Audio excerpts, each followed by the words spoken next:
The suspension's pretty good. Shimano parts here.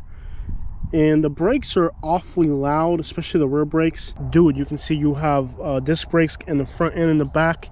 My only complaint about the disc brakes are how loud they are. You have 3 speeds on this side, Shimano as well, and 7 speeds on this side. You can see they've wired it all through here. Now, in the front, you have the headlight. Now, I did make an adaptation to the headlight. The headlight is actually upside down right now. That's not the way it comes.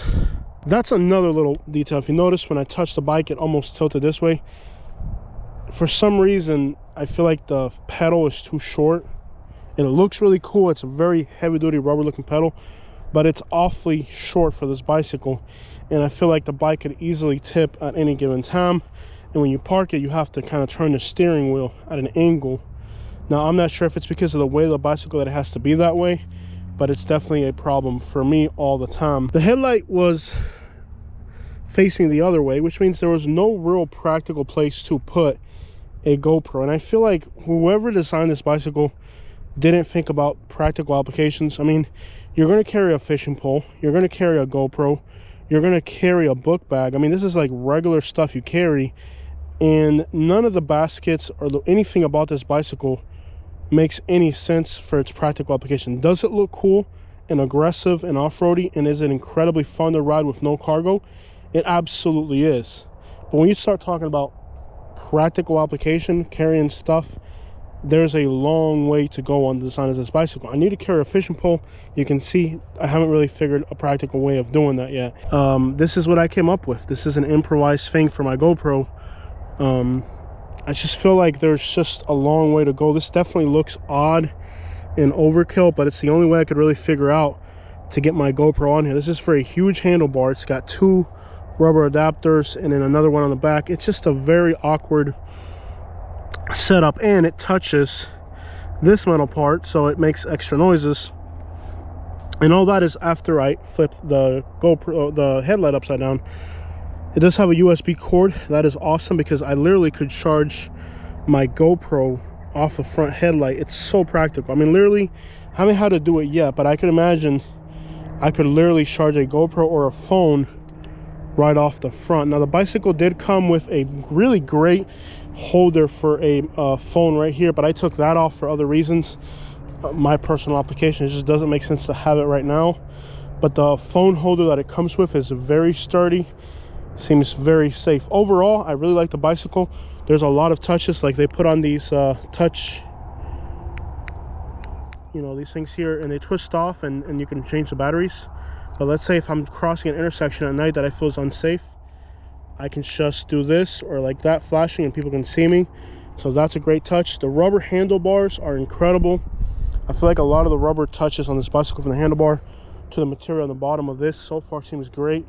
Whatever the seat is, I mean, for a guy my size, it's uncomfortable. I want to eventually change it, but I cannot help but notice the high quality of feel and look, and it just feels like a good quality seat. But I'm gonna have to change it because I am 200 some pounds, not quite 300s, but upper 200s.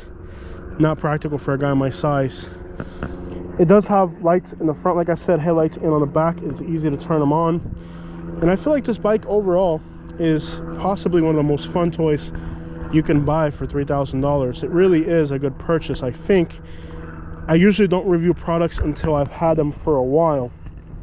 Now, this is the first time that you guys asked me to review a product right off the bat. I don't like to do that. I like to see how the durability of the product is going to be.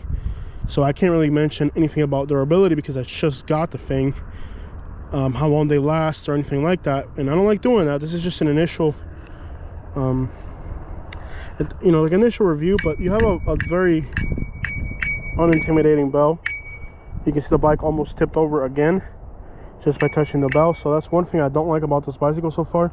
I feel like that pedal should either be shorter or longer. Probably longer, not sure, but I really don't like that. Anyways, you have you turn it on, and once you turn it on, you have 5 assisted pedal. So you can go 1, which is almost too slow, 2 is pretty slow, 3 is nice for cruising, 4 is for fast cruise, and 5 is like really fast. So you have those 5 speeds for cruising. Out here in this area, I would go like a 4 or a 3. 3 would be a nice comfortable cruise. You also have this button here, and if you press that, it's like direct power to the engine. So like if you're trying to kick off the bike up a hill or something, this little power assist button is awesome. Overall, I really enjoy riding this bicycle, and it is a joy to have this bicycle. The store is located in downtown Sarasota. They do have tricycles. I wanted a tricycle because the tricycle has that bigger basket, which makes a lot of sense for fishing. But I drove it, and it drives so weird. It feels so uncomfortable. The seat was so uncomfortable. When I got on this bike, it really felt like a mountain bike. And as you can see here, we're driving on a bank, and it's comfortable. So I would definitely recommend this bicycle as an initial thing. We'll do another review in the future about how durable it is. If I have to get it serviced, the shop is in Sarasota. We'll have to see how reasonable their prices are. If you take off the front wheel, you can fit this bicycle in the back of a Toyota Camry. That's impressive. That in itself is wild. It's a tight fit, but take off the front wheel, it'll fit in a Toyota Camry, which is a really small car if you drop the back seats. So if I really wanted to take it somewhere, I could. Now it would take up my entire trunk and back seats, so that wouldn't be able to have room for luggage. So it's great. I mean, you can get into places like this and just enjoy. I really cannot like emphasize how much I've enjoyed this electric bicycle, and I really like their mountain bike. I will put the link in the bottom for the store. No association disclaimer. I got nothing to do with this guy. I don't know who he is. I just bought a bicycle from him. He's got a shop in downtown Sarasota. I could have got a very similar bicycle for about half the price, but they didn't have a way to service them. At least if I know it breaks something or something happens, the guy's shop is in Sarasota, and he does do little adaptions and things like that. So at the end of the day, that's also a plus. Overall, I really like how it looks. You're not going to ride this bike without the assist. It's very heavy.